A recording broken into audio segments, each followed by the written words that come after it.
Hello knitters, Barbara Benson here. I'm an independent knitwear designer who also likes to make videos here on my YouTube channel, Watch Barbara Knit.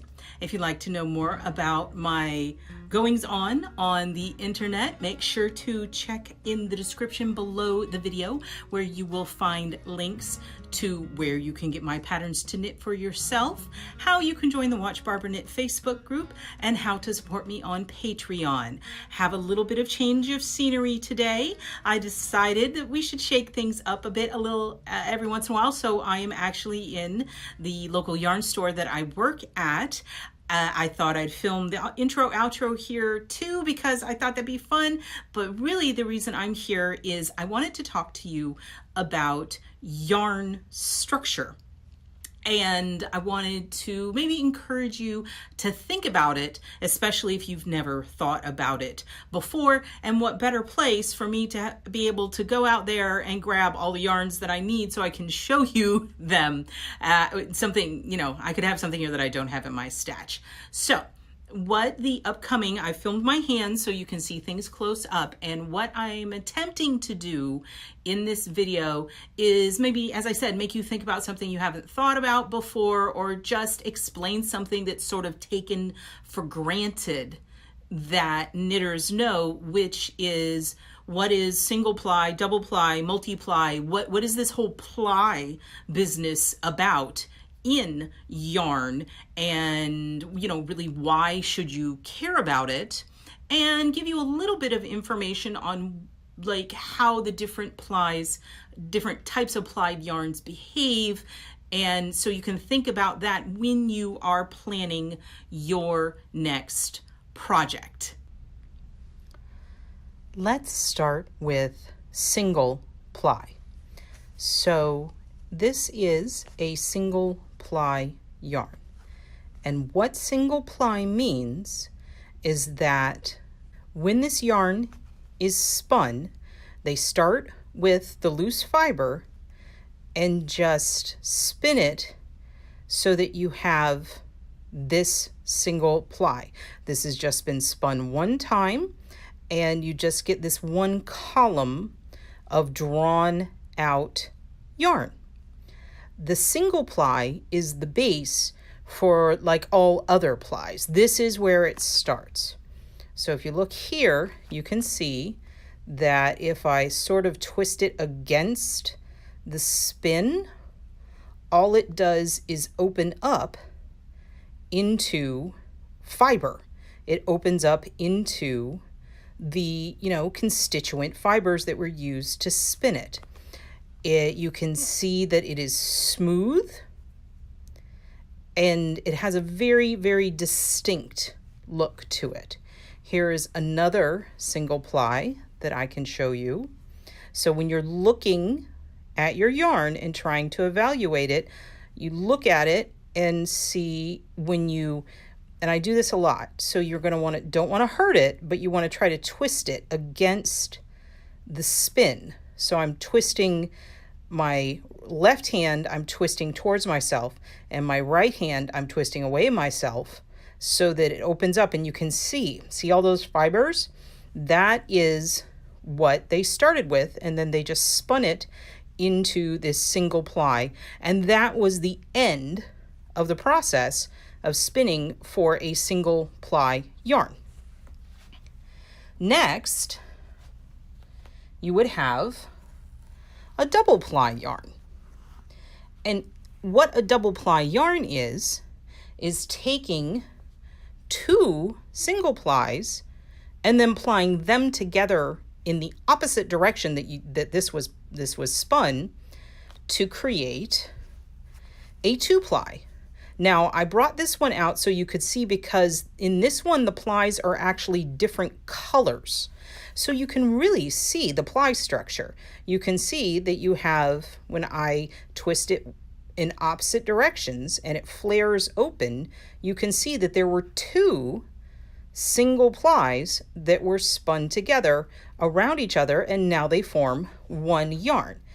Now, if I were to isolate one of these and then fan them out, you can see we're back to fiber. This is a wool that has a nice spin to it, relatively smooth, but you can see in the 2-ply, you've got a very distinct what we call barber pull. There's like, it's not a smooth line up the edge, it goes ba-bump, ba-bump, ba-bump. You can see those individual plies. Here, you can see again, now this has alpaca content, so you can see it looks silkier, and the fibers themselves are smoother, and they've been spun a little more tightly than here, because here you can see the ba-bump, ba-bump, ba-bump of each ply, where this one, it's a little more smooth, but it's still definitely a 2-ply. If I twist it, you can see, let me find a longer run. If I twist it, you can see those 2 plies. Now, another way that is very useful to analyze is how much loft, how much fluff, how much air is in this particular yarn. If you take it and you look how thick it is there, and then you pull it, how much does it thin out? See, when I let it go, it puffs back up. That tells you there's a lot of loft in this yarn. So you're going to knit it, and it might compress when you knit it, but when you wash it, it's going to want to puff back up, so it'll fill in very nicely. Let's see what happens when I do that to this one. If you do that to this one, again, you can see all that loft that's very common in a 2-ply. Next up, I grab this giant ball honker, and if I pull this up close, and again, twist away and towards, we keep on twisting, you will identify that there are actually, oh, there they are, 3 plies. So this was 3 single plies that were plied together, and it creates a much rounder than a 2-ply. That 3rd ply balances the plies out. It's kind of like a triangle, super stable. The 3rd ply makes it a rounder structure, and you don't get as much ba-bump, ba-bump, even with wool. So that is a 3-ply. Let's look at this, y'all. Let's grab this, spin it. Are you gonna cooperate? This one, I believe we are up to 4 plies. Getting it to open up, and you can see how much it's fighting me. It wants to stay in its ply structure, and that tells you that this is going to be a very, very stable yarn. Remember when I did the 2 and they just popped right out? Yeah, this is a 4-ply. You can see there's a bunch of them.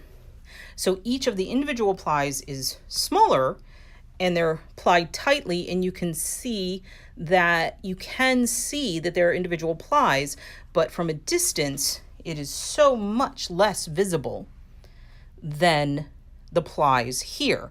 I mean, these are different yarn sizes, but here, even if I pull this closer, you can still distinctly see the plies in here versus in here, which tells you a lot about what kind of patterns you can use it with. And then we have this one, which is beautifully round, nice and stable.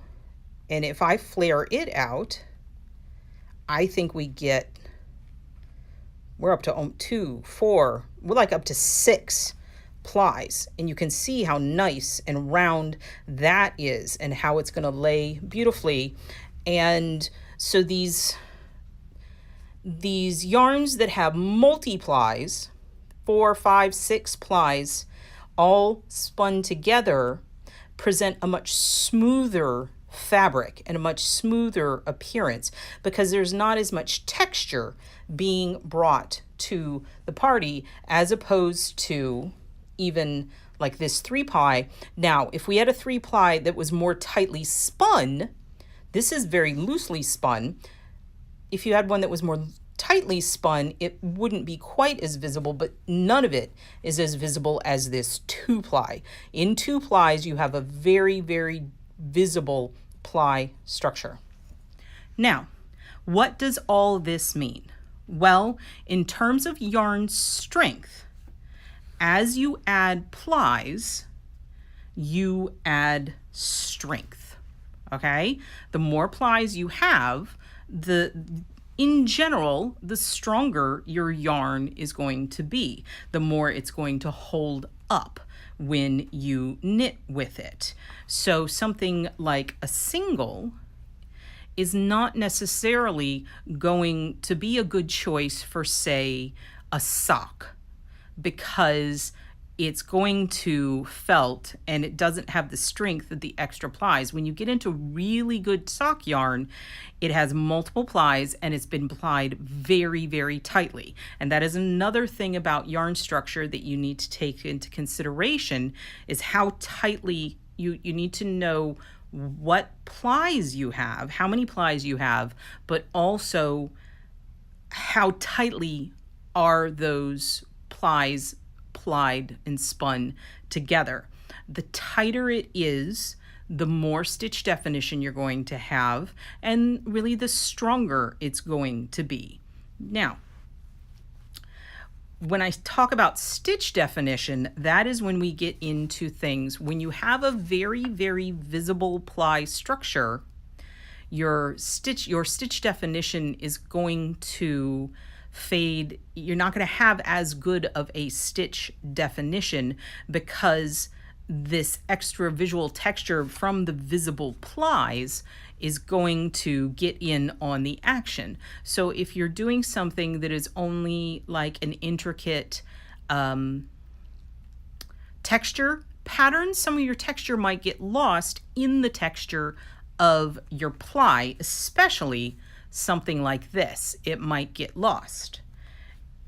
Now, when things are wound tightly also, and they have a nice bounciness to them, like they like to stand up and are round, the bouncier it is, the rounder it is, the more things like cables are going to pop for you. If the yarn pulls flat, I mean, this, because it's big and chunky, is gonna make fun cables. You can see as I turn it around, it's gonna have some really fun stuff. But if it was spun even tighter, the cables would stand up even more.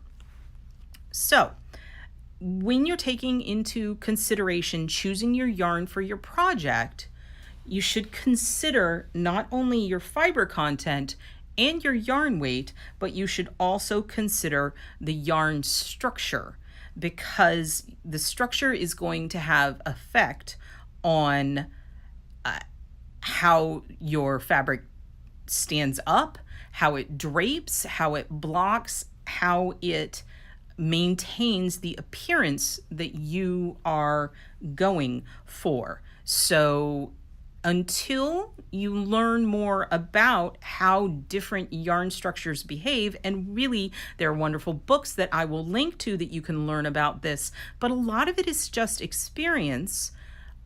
A good thing to do is, if you're substituting yarn in a pattern, try to match the characteristics of the yarn that it was designed for as closely as possible. So if you look at the pattern and the original yarn is a single, then trying to find a single that's a replacement is a good idea. If it has a 2-ply or a multiply, go with and try to stay in the same family as the existing pattern calls for. And just pay attention more closely to your ply structure and the structure of your yarn, and see how the different ones behave, and you'll figure out which ones you like, and different ones work for different patterns. I hope there was at least a little bit of information in there that you had never heard before, or a refresher on things that you already knew. Frankly, you might even know more than I do about this. This is by no means a definitive discussion on yarn structure. I just wanted to be an introductory sort of video to get you to start thinking about it. I particularly think it's very important to think about, especially I do a lot of multicolor work, the mosaic work that I do, and mixing yarns with different yarn structures when you're trying to do color work like that can really lead to some of the not best results, because the different ply structures behave differently. When you start to blocking, the presence of the stitches can disturb the illusion that you are creating with color work.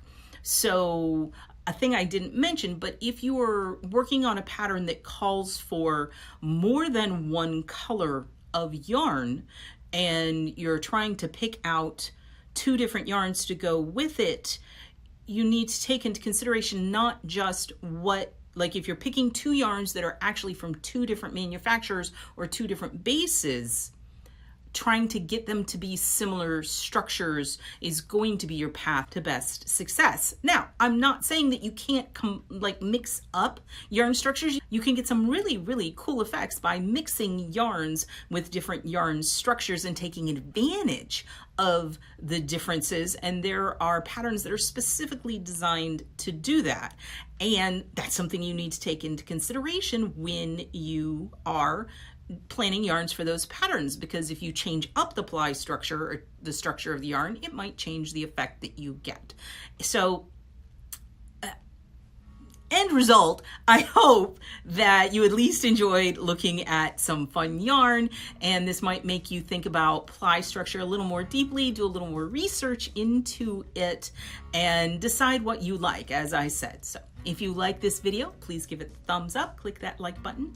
And if you would like to be notified whenever I upload a new video, please subscribe to my channel and select notifications. Thank you so much.